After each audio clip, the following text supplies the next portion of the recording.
We pull back the curtain on how it was done and meet the real pilots in Heroes Among Us. We are cleared into the area. Verify cameras are on. All right, here we go. 3, 2, 1.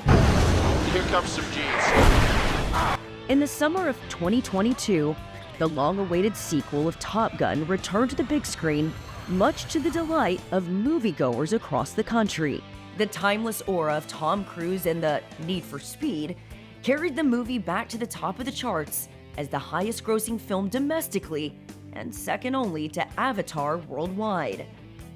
In a medium where CGI has become the norm, it's the realism and authenticity of the scenes that make it a classic. Though Cruise is an accomplished pilot, it was the skillful maneuvering of retired fighter pilot Frank Weisser who took moviegoers for the ride of a lifetime. A former pilot for the world-famous Blue Angels, Weisser jumped at the chance to be part of a movie-making history. Tom will borrow an airplane to run this canyon course at a certain time to prove it can be done. And so that was him with me in the airplane. If you see Tom's face, of course, that's Tom. He's in the back seat with me. And if you're looking forward, anything you see shot over the shoulder, that would be, in that particular scene, my head from the back. We flew that together over and over again. And it was very much a dynamic part of that movie, both flying it and then watching it.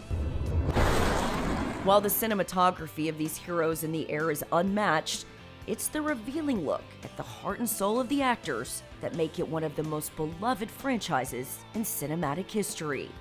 It's a character piece, it really is. It talks about individual in the military who's an aviator has to deal with in his life, the toll it takes on him, the kind of excellence they have to deal with the physical, the mental strains, and everything else that a pilot goes through. You have to really take your hat off to these young men and women who actually climb in these planes and protect our country. The original movie was made to showcase the success that Top Gun instructors have had in making our fighter pilots the best in the world. For the real Top Gun instructors, the movie only reinforced the standard that they try to live up to every day as the best in the world. Top Gun, we concentrate on basically what we'll call the blocking and tackling. So the individual tactics within the cockpit, so between a single aircraft, 2 aircraft, upwards of 4 or 8 aircraft max. So we work more of the tactical side of the house. We pride ourselves specifically on the professionals and that we try to put out to the fleet as well as within our staff. That helps us, strive for perfection in every single thing we do.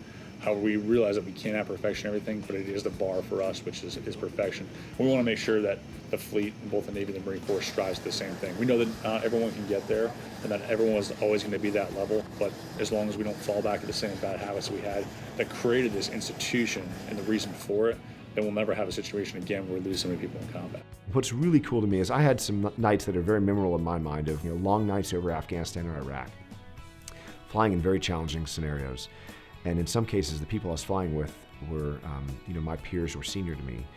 And a couple of them, I just remember distinctly how calm and collected and how professional they were in the airplane and how grateful I was to be flying with someone who is such an incredible pilot. And to know that they joined the Navy and were flying 20, 25 years later because they saw that original Top Gun tells me that we'll have the same impact, that 20 years from now, there are going to be some really incredible Navy, Marine Corps pilots flying over hostile areas because of that movie.